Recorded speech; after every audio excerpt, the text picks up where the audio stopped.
Welcome to top story. Telugu film ఇండస్ట్రీలో ఏం జరుగుతోంది? ప్రొడ్యూసర్స్, ఎగ్జిబిటర్స్ మధ్య పర్సెంటేజ్ విషయంలో స్టార్ట్ అయిన డిస్కషన్ కాస్త పర్సనల్ టార్గెట్ వరకు వెళ్ళాయి. మైత్రి మూవీస్ డిస్ట్రిబ్యూట్ చేసిన Harihara Veeramallu, the Raja Saab release అప్పుడు జియో విషయంలో జాప్యం. ఇప్పుడు పెద్ద విడుదలకు ముందు పర్సెంటేజ్ పంచాయతీ అంటే మైత్రి వాళ్లకు టార్గెట్ చేశారా? మెగా హీరోల సినిమాలు ఇప్పుడు ఎగ్జిబిటర్లకు పర్సెంటేజ్ గుర్తొస్తుందా? ఇద్దరి వ్యక్తుల మధ్య వివాదం కాస్త ఇండస్ట్రీలో ఈగోస్కి దారి తీసిందా? ఇలాంటి పరిస్థితుల్లో పెద్ద రిలీజ్ అవుతుందా లేదా డీటెయిల్గా చూద్దాం. పర్సెంటేజ్ పద్ధతుల్లో సినిమాలు వేస్తున్నారు కాబట్టి అదే విధానాన్ని సింగిల్ స్క్రీన్కి కూడా అమలు చేయాలి. అలా పర్సెంటేజ్కి ఓకే చెప్పిన నిర్మాతల సినిమాలే ప్రదర్శిస్తాం, పలానా రోజు మీకు డేట్ లైన్ అంటూ ప్రొడ్యూసర్లకి ఎగ్జిబిటర్స్ వార్నింగ్ ఇస్తున్నారు. మల్టీప్లెక్స్లా మేము పర్సెంటేజ్ ఇవ్వలేం మొర్రో అంటూ మొత్తుకుంటున్నారు కొందరు నిర్మాతలు. యాక్టివ్ ప్రొడ్యూసర్ చాలామంది దీనికి మద్దతుగా ఉన్నారు, కొందరు వ్యక్తులే మద్దతుగా లేరు. వాళ్ళ బాధలు వాళ్ళు చెప్పుకుంటున్నారు, వీళ్ళ బాధలు వీళ్ళు చెప్తున్నారు. బాధలు అందరికీ ఉన్నాయి, వాళ్ళకి బాధలు లేవని అనట్లేదండి. సినిమాలు మేము తీస్తున్నాం, వాళ్ళు తీస్తున్నారు, బాధలు ఉన్నాయి. కానీ ప్రాబ్లం ఏంటంటే బాధలు ఉన్నాయి కదా అని చెప్పేసి వాళ్ళు కనీసం సర్వే అవుతారు. ఇప్పుడు మేము సినిమాలు తీస్తున్నాం, ఇక్కడ కాకపోతే హిందీలో తీస్తున్నాం, బాలీవుడ్లో తీస్తున్నాం, ఎక్కడైనా సినిమా ఆగట్లా, థియేటర్లు ఆగిపోయే పరిస్థితికి వచ్చినాయి. ఇప్పుడు ఇక్కడ ఉన్న స్టేజ్ మీద ఉన్న చాలామంది ఎగ్జిబిటర్లు మేము బంద్ చేస్తాం థియేటర్లు అంటే, లేదు పర్సెంటేజ్ విధానానికి ఫైట్ చేసి పర్సెంటేజ్ని నిలబెడతాం, మీరు ఓపిక పట్టండి అని ఒక 20 థియేటర్లు హోల్డ్ అయ్యి ఉన్నాయి ఇలా సిటీలో. లేకుంటే 20 థియేటర్లు బంద్ అయిపోతాయి ఇప్పుడు. కాకపోతే వాళ్ళకి హామీ ఇచ్చే మేము తీసుకొచ్చాము ఇక్కడికి. ఎందుకంటే ఇలా స్వార్థం ఏం లేదు, మాకు సెల్ఫిష్నెస్ ఏం లేదు. ఇక్కడ నైజాం ఏరియాలో థియేటర్లు బంద్ అయితే అందరు ప్రొడ్యూసర్లు బాంబేలో పోయి అగ్రిమెంట్ చేయాలి. ఇలా బాంబేలో సింగిల్ థియేటర్ లేదండి, ఎక్కడ సింగిల్ థియేటర్లు మనుగడ మొత్తం పోయింది. ఓన్లీ ఉన్నదల్లా ఇప్పుడు మన ఓన్లీ తెలుగు ఫిలిం ఇండస్ట్రీని ఉన్నాయి సింగిల్ థియేటర్లు. దీన్ని కాపాడుకోవాల్సిన బాధ్యత మనకుంది. ఇప్పుడు మేము ప్రొడ్యూసర్, డిస్ట్రిబ్యూటర్, ఎగ్జిబిటర్ మూడిట్లో ఉన్నాం మేము. అయినా ఎందుకోసం ఎగ్జిబిషన్ దాని గురించి వాళ్ళు వచ్చి ఇక్కడ నిలబడ్డాం. థియేటర్లు బతకాలి. ఇప్పుడు మాకే కాదు, మాకున్న థియేటర్లు ఎంత ఉన్నాయో మైత్రికి అంతే ఉన్నాయి, మిగిలిన వాళ్ళకు ఉన్నాయి, అందరికీ థియేటర్లు ఉన్నాయి. ఇక్కడ థియేటర్లు లేని వాళ్ళు ఎవరు లేరు. మా కోసం మేము సెల్ఫిష్గా దీనికోసం ఫైట్ చేయట్లే, బతకాలి. థియేటర్ సింగిల్ థియేటర్లో ఇప్పుడు మీరే ఉన్నారు, మీ మీడియా మిత్రులు, సింగిల్ థియేటర్కి మీరు ఇంట్రెస్ట్ చూపిస్తారా, మల్టీప్లెక్స్ చూపిస్తారా సినిమా చూడడానికి? హైదరాబాద్ సిటీలో 23 సింగిల్ థియేటర్ల వాళ్లతో మాకు ఓకే అన్నట్లు కొందరు నిర్మాతలు పర్సెంటేజ్కి ఒప్పుకున్నారు. మైత్రి, సితారా, షైన్ స్క్రీన్, ఎస్ఎల్వి సినిమాస్, పెద్ద నిర్మాణ సంస్థ వృద్ధి సినిమాస్ లాంటి కొందరు నిర్మాతలు దీనికి ఒప్పుకోలేదు. థియేటర్ల మెయింటెనెన్స్కే దిక్కులేదురా బాబు అంటే ఇక పర్సెంటేజ్ ఎక్కడిది అంటున్నారు మైత్రి రవి. కాదంటే ఇప్పుడు దీంట్లో సార్ ఈ కండిషన్స్ లో ఇంకో ఆలోచిస్తేనండి, ఇప్పుడు రన్నింగ్ లో ఉండి రిలీజ్ కి దగ్గర ఉండి 50% అయిన సినిమాలు ఇవన్నీ, ఎందుకంటే మేము ప్రాసెస్ లో ఉన్నప్పుడే ఓటీటీలు సగం అయిపోయి శాటిలైట్లు ఒక నాన్ థియేటర్కల్ ఇబ్బందులు ఇవన్నీ ఫేస్ చేసినాక ఆ సినిమాలకు ఎగ్జంప్షన్ వచ్చేయాలి. ఇప్పుడు ఉన్నట్టుండి రేపొద్దున్నే నుంచో లేకపోతే ఇంకో 10 రోజుల నుంచి ఇది మేము ఇంప్లిమెంట్ చేస్తాం అనేది కాదు కదా. అది ఎందుకంటే ఈ ఫస్ట్ కండిషన్ ఈ సినిమాలకు ఎగ్జంప్షన్ రావాలి. నెక్స్ట్ మీరు విపిఎఫ్లు అన్నీ మీరు బేర్ చేసుకోవాలి. నెక్స్ట్ అక్కడ ఉన్న కండిషన్ గ్రేడింగ్ ఆఫ్ థియేటర్ జరగాలి, రన్ ట్రాక్ పెట్టాలి. ఇలాంటి చాలా చాలా పాయింట్స్ ఉన్నాయి. ఇవన్నీ కూడా ఫుల్ఫిల్ చేసుకున్నాక ఇద్దరం ఉభయం కలిసి okay we are going entering into the system అని వెళ్తాం. విమల్ థియేటర్ ఉంది సార్, కోట్లు ఖర్చు పెట్టి రెనోవేట్ చేసాం. ఇది వరకు అసలు ఏ ఆక్యుపెన్సీ లేని థియేటర్ ఇప్పుడు దాన్ని ఒక జనాలకి నువ్వు ఒక అప్ చేసి ఒక ఫెసిలిటీస్ కరెక్ట్గా ఇవ్వగలిగి అవి చేస్తే చూడండి సార్, మేము డెఫినెట్గా ప్రాఫిట్స్లోనే ఉన్నాం.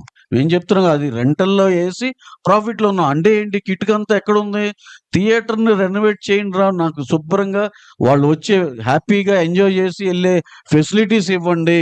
టాయిలెట్స్ బాగుండాలి, ప్రొజెక్షన్ బాగుండాలి, సౌండ్ బాగుండాలి, సేఫ్టీ బాగుండాలి, సెక్యూరిటీ బాగుండాలి. లేడీస్ వచ్చిన, ఫ్యామిలీలు సెకండ్ షోలకు వచ్చిన, ఇవన్నీ కలిపి డెఫినెట్ ఫుట్ ఫాల్స్ పెరుగుతాయండి. అంత కష్టపడి నష్టాల్లో థియేటర్లు నడపడం దేనికి? పర్సెంటేజ్కి ఒప్పుకున్న ఆ 23 థియేటర్లు లీజ్ తీసుకున్నవే కదా. మీకు నష్టం అన్నప్పుడు వదిలేయండి, ఆ ఓనర్లతో మాట్లాడి మేమే రన్ చేసుకుంటాం అంటున్నారు సితార నాగవంశి. మొన్నటి వరకు మీ సినిమాల పంపిణీ హక్కులు దిల్ రాజుకి ఇచ్చేవాళ్ళు, ఇప్పుడు ఎందుకలా జరగట్లేదు అంటే రోజు ఒకే రెస్టారెంట్కి వెళ్ళం కదా, నాకు మూడ్ మారింది అంటూ సర్కాస్టిక్గా చెప్పారు నాగవంశి. మేమేమన్నా చేస్తే అది నిజంగా థియేటర్ ఓనర్ దాకా వెళ్తుందో లేదో తెలీదు. ఇప్పుడు థియేటర్ ఓనర్లకి ప్రాబ్లం ఉందో లేదో తెలియదు మాకు. థియేటర్ ఓనర్కి నిజంగా ప్రాబ్లం ఉండి వాళ్ళు చేయమంటే మేము వాళ్ళతో డైరెక్ట్గా చేస్తాం. లేదు మీకు మధ్యలో ఉన్న లెస్సీలకి ప్రాబ్లంగా ఉంది అంటే లెస్సీని బాగు చేయడానికి సినిమాలు తీయలేం కదండి. థియేటర్ ఓనర్లు అంటారా నిజంగా కష్టపడి వాళ్ళ స్థలాలు వాళ్ళకి ఎంతో 100 కోట్ల స్థలాలు వాళ్ళు అవన్నీ కమర్షియలైజ్ చేయకుండా థియేటర్ కట్టి మన కోసం ఉంచుతున్నారు. సో వాళ్ళ కోసం ఏమైనా చేయొచ్చు. ఇప్పుడు వాళ్ళకి నిజంగా ఇబ్బంది ఉంది, అసలు వాళ్ళకి ఎంత వెళ్తుంది వాళ్ళ పరిస్థితులు ఏంటి మా ఎవరికి ఏం తెలియదు. మధ్యలో ఉన్న లెస్సీలే మాట్లాడుతున్నారు. ఈ లెస్సీల్ని బాగు చేయడానికి లెస్సీలకి లాస్ వస్తుంది కదా అని పర్సంటేజ్లు ఇవ్వండి. లెస్సీల్ని బాగు చేయడానికి సినిమాలు తీయలేం కదండి. ప్లస్ నిన్న ఇంకో పెద్ద ఎగ్జిబిటర్ గారు ఒక థియేటర్ కుకట్పల్లిలోనో ఇక్కడ ఒక థియేటర్ లో షో ఇస్తే 10,000 ఇస్తారంటారండి. ఆయన చాలా తప్పండి. కుకట్పల్లిలో మాక్సిమం ఫ్యాన్ షోలు వేసింది మా ద్వారానే వేసారండి. బాలకృష్ణ గారి అయినా, ఎన్టీఆర్ గారి అయినా, ప్రభాస్ గారి అయినా చాలా సినిమాలకి మేము వేసామండి. RRR కానీ వీటికి కానీ. ఒక్క కుకట్పల్లిలో ఒక థియేటర్ కి కొంచెం సెంటిమెంట్ ఉందని చెప్పి ₹1,00,000 రెంట్ కట్టి వాళ్ళకి 20% 25% టికెట్లు ఇచ్చి పోలీస్ పర్మిషన్ డబ్బులు కట్టి షోలు వేసిన రోజులు ఉన్నాయండి. పాప మా ఎగ్జిబిటర్ గారికి తెలియదేమో కానీ 10,000కి ఏ రోజు ఎక్కడ స్పెషల్ షో వేయనివ్వలేదండి ఏ థియేటర్. ఆయన కొంచెం దయచేసి చెప్పండి ఈ విషయం. పరిశ్రమలో నిర్మాతలు, పంపిణీదారులు, ప్రదర్శనకారులు ఎవరూ హ్యాపీగా లేరు. గత 4-5 నెలలుగా సరైన సినిమాలు లేక అందరూ ఇబ్బంది పడుతున్నాం. పెద్ది లాంటి పెద్ద సినిమా విడుదలవుతున్న సమయంలో ఇలా ఇబ్బందులు సృష్టించడం సరైంది కాదు. ఏకపక్షంగా నిర్ణయం తీసుకోకుండా అందరం కలిసి చర్చించి సమస్యను పరిష్కరించుకుందాం అంటూ తల్లి బిడ్డ న్యాయం మాదిరి కొందరు నిర్మాతలు చెప్పుకొచ్చారు. మల్టీప్లెక్స్లో వసతులు ఎక్కువ ఉన్నాయి అంటున్నారు, సింగిల్ స్క్రీన్స్లో తక్కువ ఉన్నాయి అంటున్నారు. సో జనాలు కూడా ఎక్కువ మల్టీప్లెక్స్ల వైపే మొక్కు చూపుతున్నారని చెప్పి బయట వస్తున్న టాక్ సార్. సో దానికి ఏమంటారు? అంటే సింగిల్ స్క్రీన్ రేట్స్ తక్కువ ఉంటాయి కదా, మల్టీప్లెక్స్ రేట్లు ఎక్కువ ఉంటాయి కాబట్టి వాళ్ళది మెయింటెనెన్స్ బాగుంటుంది. మీరు ట్రైన్లో కూడా ఫస్ట్ క్లాసే జనరలే కాబట్టి అది కామన్ మా ఊరికి అనవసరమైన మాటలు. అందరూ కూడా 5 స్టార్ హోటల్లో ఉండలేరు కదా, అట్లానే పెద్ద సినిమాలు పెద్ద థియేటర్స్ సింగిల్ స్క్రీన్స్ తేడా అంతే. అండ్ ఓటీటీలకి ఎక్కువ సినిమాలు వెళ్ళిపోతున్నాయి. ఎవరైతే డిస్ట్రిబ్యూటర్ లైక్ వీళ్ళు ఉంటారు ప్రొడ్యూసర్స్, వాళ్ళు కూడా ఎక్కువ ఓటీటీకి ఫస్ట్ దాంతో సైన్ చేసుకున్న తర్వాత సినిమాలు ఈ డిస్ట్రిబ్యూషన్ ఏమైనా మాట్లాడుకుంటున్నారని చెప్పి బయట నడుస్తుంది. సో ఏంటి సార్ ఓటీటీ వల్ల ప్లస్ ఉందా మైనస్ ఏంటి సార్? ఊరికే గ్యాస్ తప్ప కొద్ది సినిమాలకి ఒక 1 or 2% సినిమాలు ఓటీటీలు తప్ప 95% సినిమాలు థియేటర్స్ వల్ల ఉపయోగం బాబు. థియేటర్స్ బాగుంటేనే సినిమా ఇండస్ట్రీ బాగుంటుంది. సో ఇప్పుడు ఇక్కడ ప్రజెంట్ బయట ఉన్న ప్రతి ఒక్క ఇండస్ట్రీలో చూసుకుంటే అన్ని చోట్ల కూడా సింగిల్ స్క్రీన్స్ ఏవైతే ఉంటాయి ఇవన్నీ కూడా బాగున్నాయి. ఒక్క మన దగ్గర ఎందుకు ఈ ప్రాబ్లం వచ్చిందంటారు? ఏం ప్రాబ్లం రాదు, ఓన్లీ పర్సంటేజ్ అడుగుతున్నారు తప్ప ప్రాబ్లం ఎక్కడా లేదు. అది సాల్వ్ చేసుకుంటాం, ఇంప్రూవ్ ఏం లేదు. అంత సినిమా ఇండస్ట్రీ బాగుంటుంది. ఇక రాను సినిమా ఇండస్ట్రీకి మంచి రోజులు వస్తాయి. ఇంతలో నిర్మాత, పంపిణీదారులు బన్నీవాస్ చేసిన ట్వీట్ ఒకటి తెగ వైరల్ అవుతోంది. పరిస్థితి ఏంటనేది అర్థమయ్యేలా, ఆలోచింపజేసేలా ఉంది ఆయన పోస్ట్. హీరోలు సినిమాలు కంప్లీట్ చేయడానికి చాలా ఎక్కువ టైం తీసుకుంటున్నారు. థియేట్రికల్ రిలీజ్ అయిన 27 రోజులకే ఓటీటీలో రావడం వల్ల జనాలు థియేటర్లకు రావడం లేదు. ప్రేక్షకులను ఆకట్టుకునే కంటెంట్ రావడం లేదు. మల్టీప్లెక్స్ల్లో ఎక్కువ క్యాంటీన్ రేట్లు, ముఖ్యంగా ఈ 4 పాయింట్స్ మెన్షన్ చేశారు బన్నీవాసు.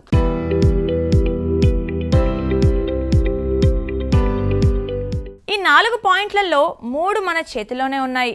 వీటిని సరిచేసుకోకుండా ఎవరెంత పంచుకోవాలి అని వాదించుకోవడంలో ఉపయోగం లేదు. రేపు వచ్చే ఆ పావల ఆదాయంలో ఎవరెంత తీసుకోవాలి అని కొట్టుకోవడం తప్ప ఎవ్వరికి లాభం లేదు. టికెట్ రేట్లు పెంచేసి జనం మీద భారం వేసి వాళ్ళు థియేటర్స్కు రాకుండా చేసి పెంచిన కలెక్షన్స్తో హైయెస్ట్ కలెక్షన్స్ అని పోస్టర్లు వేసుకుంటున్నాం. ముందు ప్రాబ్లమ్ని సాల్వ్ చేసుకోకుండా తగ్గిపోయిన రెవెన్యూ గురించి డిస్కస్ చేస్తే ఏం లాభం అనేది వాసు వర్షన్.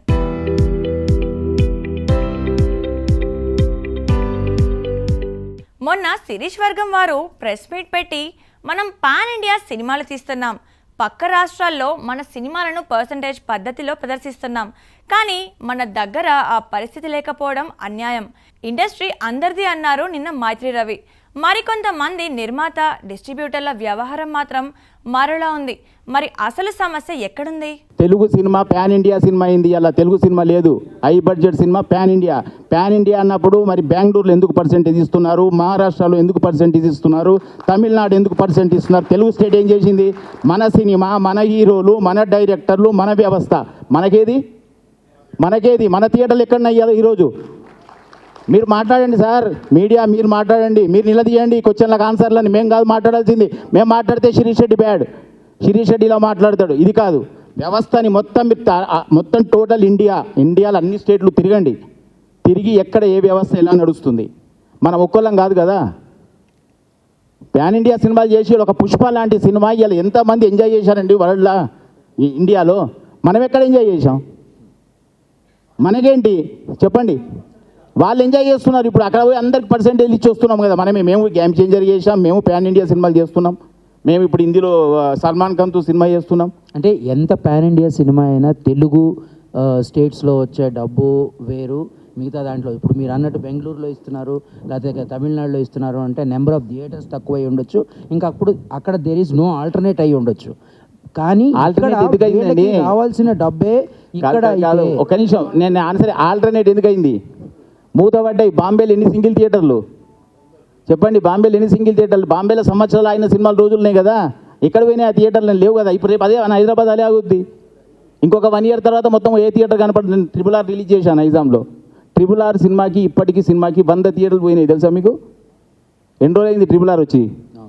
ఇంతలో నిర్మాతల మండలికి రాజీనామా చేశారు సంయుక్త కార్యదర్శి నట్టికుమార్. నిర్మాతలు ప్రదర్శనకారులకి మధ్య పర్సంటేజ్ విధానాన్ని అమలు చేయడంలో విఫలం కావడంతో పాటు కార్యవర్గంతో సరైన సమాచారం పంచుకోకుండానే ముఖ్యమైన నిర్ణయాలు తీసుకుంటున్నారని రాజీనామా లెటర్లో చెప్పుకొచ్చారు నట్టికుమార్. నిర్మాత బాధ తెలుసు, ఎగ్జిబ్యూటర్ బాధ తెలుసు, డిస్ట్రిబ్యూటర్ బాధ తెలుసు, కానీ మీరు మల్టీప్లెక్స్ రూపంగా అడగడం, జీవో వస్తే మేము ఆపేస్తానండం కరెక్ట్ కాదు. ప్రతి సినిమాకి ఇది వర్తించదు. ప్రతి సినిమాకి మీరు ఆపడానికి ఎన్ని ప్రయత్నాలు చేసినా అవ్వదు. ఇది యావత్ ప్రపంచం సినిమా థియేటర్ పడుతుంది, రిలీజ్ అవుతుంది. అనుమానం పెట్టుకోవాల్సిన అవసరం లేదు. అభిమానులందరూ కూడా సినిమా రిలీజ్ June 3వ తారీఖు నైట్ ప్రీమియర్ షో నుంచి పడుతుంది. ఓకే, చిన్న ఇష్యూస్ ఉంటే కూర్చోండి, మాట్లాడుకోండి. కానీ ఈ విధంగా మీరు నిన్న ప్రెస్ మీట్ పెట్టారు, ఇవాళ వాళ్ళు ప్రెస్ మీట్ పెడుతున్నారు. వాళ్ళు మాట్లాడుతున్నారు, మీరు మాట్లాడుతున్నారు. ఎందుకు ఇక్కడ కమ్యూనికేషన్ గ్యాప్? మళ్ళీ అందరూ కలిపి ఒకే కాఫీ షాప్ లో కూర్చుంటారు, ఒకే కాఫీ తాగుతారు, ఒకే కాఫీలో మాట్లాడతారు. అంటే ఇక్కడ ఎవరిని మీరు పిచ్చోలు చేస్తున్నారు? అంటే మీ వెనకాల ఉన్న ఎగ్జిబ్యూటర్ పిచ్చోలు చేస్తున్నారా? మీ వెనకాల ఉన్న నిర్మాతలు పిచ్చోలు చేస్తున్నారా? ఎవరిని చేస్తున్నారు? ఇది తెలియాలి ప్లీజ్. మీరు 10 మంది 5 మంది మీరు అందరూ ఒక్కడే కూర్చుంటారు. అందరూ 10 మంది కూడా theatre owner, exhibitor, theatre owner, distributor and producer. అక్కడ దస్పాలలో కూర్చున్న వాళ్ళు అన్నింటిలో ఉన్నారు. ఇక్కడ మీరు కూర్చొని మీరు ఎవరైతే సునీల్ గారు అందరూ కూర్చున్నారో అన్నింటిలో ఉన్నారు. మరి ఇదేం న్యాయం అండి ఇది? అంటే ఎవరిని అంటే ఇప్పుడు చాలా మంది సోషల్ మీడియాలో చూస్తున్నారు, అమ్మ పెద్ద అయిపోద్దా, పెద్ద సింగిల్ స్క్రీన్ రాదా, అంటే మా ఎంజాయ్మెంట్ చేయలేమా అన్న ఒక ఫీలింగ్ తీసుకొని వచ్చారు మీరు. ఇది తప్పు కాదా మీకు? ఇది కరెక్ట్ అనిపిస్తుందా మీకు?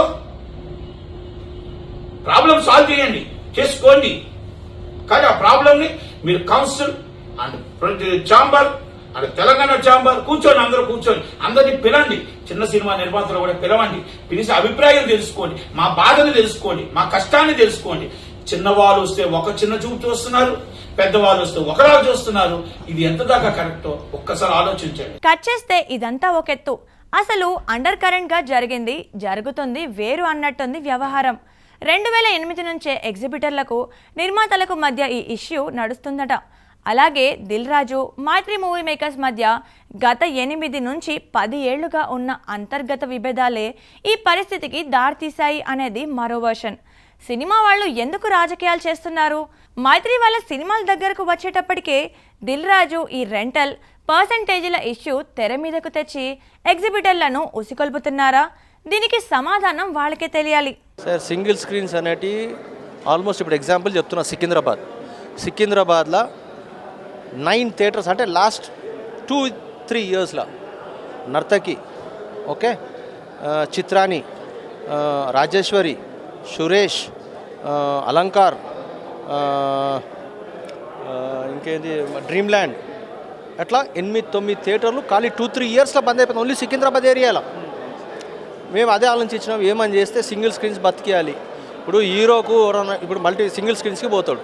హీరో పెద్ద సినిమా రిలీజ్ అయినప్పుడు పేపర్లు ఎగరేస్తారు, మా థియేటర్లో ఎగరేస్తారు, మా థియేటర్లో కట్అవుట్ కడతారు, మా థియేటర్లో సీట్ల మీద దుంకుతారు. అదే ఐమాక్స్లో దుంకుతారా? దుంకరు. హీరోలకు 7 కేలు వచ్చింది, హీరోయిజం 7 కేలు వచ్చింది, మా సింగిల్ స్క్రీన్ స్కేలే వచ్చింది హీరోయిజం. అది ఆ హీరోయిజం హీరోలు కూడా చూసుకోవాలి. అరే పాపం సింగిల్ స్క్రీన్స్ తోటే మేము ఇంత పెద్దగా అయినాము, ఇన్ని యాక్షన్ చేసినాము, ఇంత పెద్దగా ఇంకా బతుకున్నారు. ఒక్కొక్క ఇవాళ థియేటర్ వాల్యూ 100 crores ఉంటుంది. ఫిర్బీ సింగిల్ స్క్రీన్ నడిపించుకుంటారు. అదే వాళ్ళు గోదాంకి ఇచ్చిర్రు అనుకో, మనకి 30 to 35 lakhs రెంట్ వస్తుంది. కానీ వాళ్ళు ఇలా 10-12 lakhs అని, ఎందుకంటే ఒక పేరు, ఒక థియేటర్ ఉండాలి అట్లా అని చెప్పి అందరూ ఒక యూనిటీ అయ్యి ఇప్పటిసారి కాదు, 2008 నుంచి ఉన్నది. కేఎస్ రామారావు కూడా లెటర్ రాసిచ్చిండు 2008లో పర్సంటేజ్ సిస్టమ్ అని. అప్పుడు మళ్ళీ మొన్న హరహర వీరమల్ల అప్పుడు కూడా ఇప్పుడు మాట్లాడదాం, ఇప్పుడు సినిమా అయితే రిలీజ్ చేయండి, నెక్స్ట్ టైం చూద్దాం అన్నారు, మళ్ళీ చేయలేదు. అందుగురించి ఇప్పుడు ఈ స్టెప్ తీసుకున్నాము. 15th రోజు తెలుగు ఫిల్మ్ ఛాంబర్ మీటింగ్ ఉంది, దాని తర్వాత ఏమవుతుందో తెలియదు. సింగిల్ స్క్రీన్స్ తగ్గుతున్నాయంటూనే మా సేట్ గారు ఎక్కడ పడితే అక్కడ మల్టీప్లెక్స్లు కట్టేస్తున్నారు అంటూ ఏషియన్ సునీల్ని ఉద్దేశించి అన్నారు మైత్రి రవి. మహేష్ బాబు, అల్లు అర్జున్, విజయ్ దేవరకొండ, రవితేజ ఇలా ఎవరు థియేటర్ బిజినెస్లోకి రావాలన్నా కానీ సునీల్ సపోర్ట్ కావాల్సిందే. వాళ్ళ పేర్లు ముందు ఏషియన్ ఉండాల్సిందే. ఇప్పుడు సింగిల్ స్క్రీన్ తగ్గిపోతుంది సార్. మేము ఒక 15 ఏళ్ల క్రితం ఇది చూస్తే సినిమాక్స్ ఒకటి, బిగ్ సినిమా 1-2 ఉండే అండ్ మల్టీప్లెక్స్ అడుగడుగు అయిపోలేదు సార్. అసలు అది మీరు ఎన్ని ఒక 50, 70, 100 ఉన్నాయి మల్టీప్లెక్స్లు. సింగిల్ స్క్రీన్ తగ్గుతుంటే ఏమవుతుంది? మా సేట్ గారే మల్టీప్లెక్స్లు కట్టుకుంటున్నారు, మల్టీప్లెక్స్లు పెంచుకుంటున్నారు. ఆయనేమో ఇప్పుడు అసలు సింగిల్ స్క్రీన్ పరిస్థితి ఏంటి? 3 పూటలు తినలేకపోతా అని మాట్లాడరు సార్. మీరు కట్టిన థియేటర్లే ఒక 50-70 సెంటర్లో 140 థియేటర్లు బతకొచ్చు సింగిల్ స్క్రీన్లు. మీరే మల్టీప్లెక్స్లు కట్టుకుంటూ వెళ్తారు. ఇక్కడే కాదు, వేరే నగరాల్లో, రాష్ట్రాల్లో కట్టుకుంటూ వెళ్తారు. ఆయన కూర్చుని సింగిల్ స్క్రీన్లో ఇది లేదన్నారు. మేము గ్రహించాం సింగిల్ స్క్రీన్లో ఇబ్బందులు ఉన్నాయి. We are open for everything, discussions and everything. కానీ మీరు రెడీగా ఉన్నారా? మీరు ఏదో ఎజెండాతో వస్తే అవుతుంది, కూర్చుందాం, యూనిలాటరల్గా ఇది కాదు, నెలాఖరు కుదరదు, అలా ఉండదండి. ఇది ఒక ఎకో సిస్టంలో అందరం మాట్లాడుకుని చేసుకోవాలి. ఇదే మా వాదన అండి, అంతే. పెద్ద సినిమా అండి ఈ సంవత్సరం. అది మరి వాళ్ళకి ఇబ్బంది లేకుండా ఇష్యూలు ఇన్ని ఉన్నాయి, 10 ఉన్నాయి, 20 ఉన్నాయి చెప్పగలగాలంటే ఏంటంటే పక్కింట్లో భగత్ సింగ్ పుట్టడం అనేది ఒక సామెత ఉంది చూడండి. మా ఇంట్లో భగత్ సింగ్ ఉండాలి, మా ఇంట్లో కాదు పక్కింట్లో పుట్టాలి అన్నట్టు. మాకేం లాస్ రాకూడదు, ఏమన్నా సొసైటీకి అది ఉంటుంది అనే పద్ధతిలో సినిమా పక్క ఆఫీసులో ఉంది కాబట్టి ఇప్పుడు మనం గోల్ చేయొచ్చు అన్నట్టు ఉంది. దీన్ని ఏంటంటే వాళ్ళే డెసిషన్ పాస్ చేసేసుకోవటం, ఇది చేసేసుకోవటం, నెలాఖరి నుంచి ఇది అవ్వదు కుదరదు అనటం, అక్కడ వెళ్ళి అవతల దాంట్లో కూడా యాక్టివేట్ చేసుకోవడం, పక్క రాష్ట్రంలో కూడా ఇక్కడ అర్జెంట్ పుష్ చేసేస్తే అక్కడ కూడా ఒక గోల గలాటా చేసేయటం. ఏంటి సార్ ఇంత అవసరం అండి? ఇంత క్యాలిక్యులేటివ్గా అవసరమా? 15వ తారీఖు మీటింగ్ ఉంది, లేదంటే అందరం మాట్లాడుకుంటాం. మీకేం కావాలో అది ఒకటేనా? మాకేం కావాలో ఆలోచించరా? నాగవంశి కూడా ఇండైరెక్ట్ గా ఏషియన్ సునీల్ కి కౌంటర్ వేశాడు. దానికి సునీల్ కి మండింది. వంశీ కళ్ళద్దాలు అలాగే డూప్లికేట్ విగ్ పెట్టుకుంటాడంటూ బాడీ షేమింగ్ చేస్తూ పర్సనల్ కమెంట్స్ చేశారు సునీల్. 2 వ్యవస్థల మధ్య దూరం కాస్త 2 వర్గాల మధ్య వివాదంగా మారి ఇప్పుడు మరీ దారుణంగా 2 వ్యక్తుల మధ్య పరస్పర విమర్శల స్థాయి వైరంగా మారడం నిజంగా దురదృష్టమే. ఇది 1.5 year నుంచి వెరీ సీరియస్ ఇష్యూ. చేస్తానంటారు, చేయరు. మాకు ప్రొడ్యూసర్స్ కూడా లాస్ ఉంది, మాకు వేరే సెక్టర్స్ డిస్ట్రిబ్యూటర్స్ కూడా లాస్ ఉంది. అందరు బాగాలేదండి, మీరు ఒకటే బాగుంటే ఎట్లా అని ఇట్లా మాట్లాడతారు. ఇప్పుడు ఈరోజు మల్టీప్లెక్స్లో కొత్త ఎక్విప్మెంట్స్ పెడుతున్నాం. మా బ్రదరు 3D పెట్టాడు, ఇది ఎపిక్ పెట్టాడు, డాల్బీ పెట్టాడు, బెంగళూరులో HDR పెట్టాడు. ఇవన్నీ పెట్టగలం. అదే సింగిల్ స్క్రీన్లో పెట్టలేకపోతున్నాం. కలెక్షన్ ఇప్పుడు మీరున్నారు, డాల్బీ ఉంటే వస్తారు కదా సింగిల్ స్క్రీన్కి. ఎవరన్నా డాల్బీ ఎట్లా పెట్టాలి? అసలు మాకు ఛాన్సే లేదు. ఇది డెవలప్ అయితే మన అందరికీ మంచిది కదా. సింగిల్ స్క్రీన్ మూత పడతాయి, క్లోజ్ అయిపోతే ఎవరికి నష్టం? అది ప్రొడ్యూసర్స్కే నష్టం, డిస్ట్రిబ్యూటర్స్కే నష్టం. ఇప్పుడు ఆయన శిరీష్ రెడ్డి మేము కూడా డిస్ట్రిబ్యూటర్సే కదా, మేము కూడా ప్రొడ్యూస్ చేస్తున్నాం కదా. ఆయన అయితే ఐఎస్ సినిమాలు ప్రొడ్యూస్ చేస్తున్నాడు, మళ్ళీ ఆయన కూడా నష్టమే కదా. ఆయన నిలబడుతున్నాడు, ఆయన చూస్తున్నాడు, విజనరీ. ఈ seeing the vision future, you will be affected. That's why he is helping. Otherwise, why will he help? And there is no targeting one film or anything, very clearly. We are asking from so many years, and producers are promising us, they are not completing the issue. They say, we'll sit, but they are not sitting. So that's why we have to add this press meet. Kindly, media also support us for saving the single screens and upgrading them, so that we earn something and upgrade them. Thank you. మళ్ళీ శుక్రవారం కూడా నిర్మాతలు ఎగ్జిబిటర్లు meeting పెట్టారు. కానీ ఇక ఇప్పుడు mega involvement తప్పదు, లేదంటే వ్యవహారం పూర్తిగా గాడి తప్పుతుంది అంటూ పరిశ్రమకు చెందిన వాళ్ళు సోషల్ మీడియా ద్వారా తమ అభిప్రాయాలను వ్యక్తం చేస్తున్నారు. ఇండస్ట్రీకి పెద్ద దిక్కుగా వ్యవహరిస్తుంది మెగాస్టార్ చిరంజీవే. ఇప్పుడు వాళ్ళ అబ్బాయి చరణ్ పెద్ద సినిమా విడుదలప్పుడే ప్రాబ్లమ్స్ పెద్దది చేశారు. మరి ఇలాంటి పరిస్థితుల్లో పెద్ద మనిషి తరహాలో చిరు జోక్యం చేసుకుంటేనే సమస్య త్వరగా పరిష్కారం అయ్యే అవకాశం ఉంది అనే మాట ఇండస్ట్రీ వర్గాల్లో బలంగా వినిపిస్తోంది.